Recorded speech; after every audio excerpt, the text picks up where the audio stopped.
ɓamtare woni ko goto e men fof yiɗi, kono ene waɗi geɗe kewɗe ɗe kuccodirten e lawol ngol ɗon.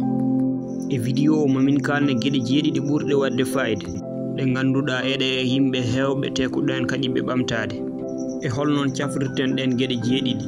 Kono hade men arde hen miɗen ñaguma mbaɗa aimé vidéo o, mbaɗa abonné, mbaɗa partage beele woɓɓe naftoro hen. Ko adi ko ganduɗa neɗɗo ne foti rentade ɗum woni ngamela. Ngamela woni ko ganduɗa neɗɗo o sohlata wadde hay hunde saabu muɗum. So ɗum waɗi o wurta ko gurdam lesɗuɗam, gurdam mettuɗam, walla gurdam yondinare. Saabu ɗo tolni fof o yondinto, o jogonta ko hoore makko peeje. Saabu to kala ko ummani wonata, kadi kala to woni omo wondi e mette, omo wondi e caɗele. Saabu omo jaggi o wawa wadde hay hunde wona, saabu o ala fandare e aduna makko. Walla hayso jogima fandare o amal wadde fandare nde gam o yetto toon. Neɗɗo mo softani hay goto yiɗata ɗum, hay goto softanta gueɗe mum. Ɗe gueɗe fof noon so kawri e neɗɗo e aduna, o wawata ɓamtare a tanka ɗe giwani e makko. ɗimmel ngel woni ko holnon cafrirten ngamela. Ngam vidéo o waɗa nafoore kala komin kalanma mamin kalane ko safrata ɗum. Ngamela no ɓoyiri neɗɗo o fof ɓeydo mettude safrude, ngam ɗum waylo e ma, koma jogoɗa yidde tigi tigi te ɗum jaranma. Te eɗen mbawi wiide e nden yidde ende e goto e men fof, saabu ala moɗum weeli wadino ko kalen ɗo ko ni joni. Heddi kay ko kebla hoore ma, ganda hujja ma, gummoɗa gona e wadde mo. Te gacca kala ko bonnantama ɗum. Te ganda fandare ma, ganda holon jiɗɗa wonde e aduna. Te jagga kala ko jiɗɗa wadde e ñalɗi ɗi ha e lebbi ɗi ha e kitale ɗe. Te etoɗa mbaɗa ɗum e happu mo jagguɗa o. Fuɗɗode nde ma sattu, saabu ene wiye kala ko jiiɗa ko fuɗɗode nde ɓuuri mettude. Te kala nde jawtuɗa fuɗɗode nde yawti feccere lawol ngol paɗangol. Tata ɓengel woni ɗacitade, woni découragé. Saabu ɗacitade warat yidde nde jinnoɗa ɓamtade nde. Te warat kala ko saboto noon mbaɗa ko jiɗɗa wadde ko. Te a yakorta ko haydara, so ɗum waɗi gonata ko neɗɗo mo ala kattande e wonta hoolade hoorema, saabu to a wawata huccodirde aduna. Te ko ɗum woni caɗele ɓurɗe mawnude e jiɗɗo ɓamtade o, saabu ɓamtare ene namdi suusde mette, suusa nadde ɗo sirani, wadde ɗaccitade saabu to neɗɗo o ɓamtotako saabu o janguittako e jumre makko. So ɗum waɗi o yaltata e jumre makko a tanka o ittani ɗaccitare nde e makko. Nayi ɓengel ko holnon cafrirten ɗaccitade. Hono no mbiruno ɗum ni, ɗaccitade warat yiddede neɗɗo o yinno ɓamtade nde. Sa yiɗi haɓari ɗum alay sago gurtina yidde nde jinnoɗa nde. Te ko hunde tan wawi wurtinde nden yidde woni yakar. Ko ɗum saabi kala ko mbatta jogo hen yakar towɗo. Sa jogima hen yakar hay hunde ɗaccintama, hay hunde kadi sabuta ko ɗaccitoɗa.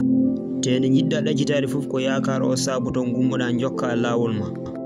Te neɗɗo o kala ko woni etade ma ñalawma ara o wawa ɗum.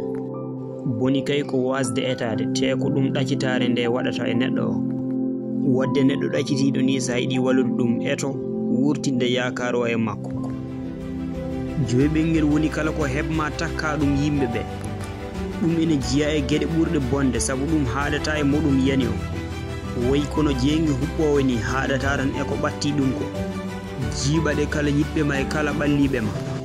Ko ɓuri hulɓinade hen andata jumre ma, a andata ko poɗɗa wadde, saabu a jaggat kala ko heɓma ko yimɓeɓe, an ala hen hay hujja goto. Ɗum saabu to a waɗanta hay goto hay hunde, a meɗata kadi janguitade e jumre ma. Te aduna yimɓe fof ni bonire, yimɓe fof ni juuma. Neɗɗo baɗo ni meɗata yaltude e bonirede, te o wasat sehilaɓe makko e ɓalliɓe mo fof.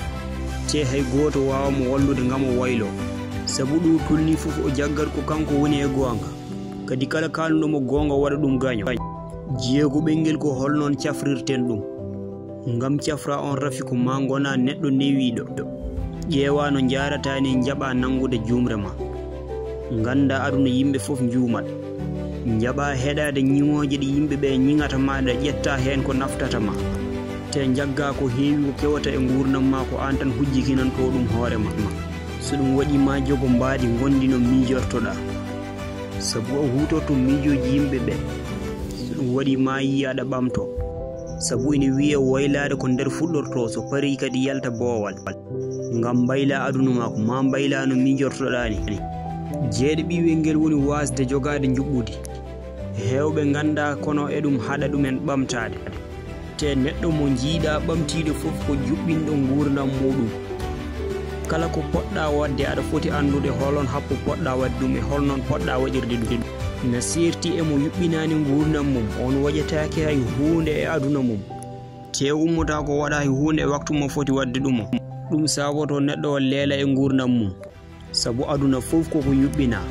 yoni yeru tan no Allah waɗiri jamma waɗi ñaloma, waɗi lewru waɗi nangue, hunde fof waɗi saaha nde feeñata, waɗi saaha nde wirnoto. ha gasi o jangini en holnon gulirten waktuji meɗen joyiɗi. ko ganduɗa goto fof no jogui hen waktu mum, jogui darɗe mum. jangen hen ɓi adama ene foti yoɓɓinde gurdam mum, wasa bonnude tamum e ko naftata ɗum. kadi ngamele so ɓooyi neɗɗo yahat ha o yiɗata wadde ay hunde e kala ko ɗum wawi wonde. nden ñaago on mbaɗon abonné, mbaɗon aimé vidéo, mbaɗon partagé beele woɓɓe naftoro hen.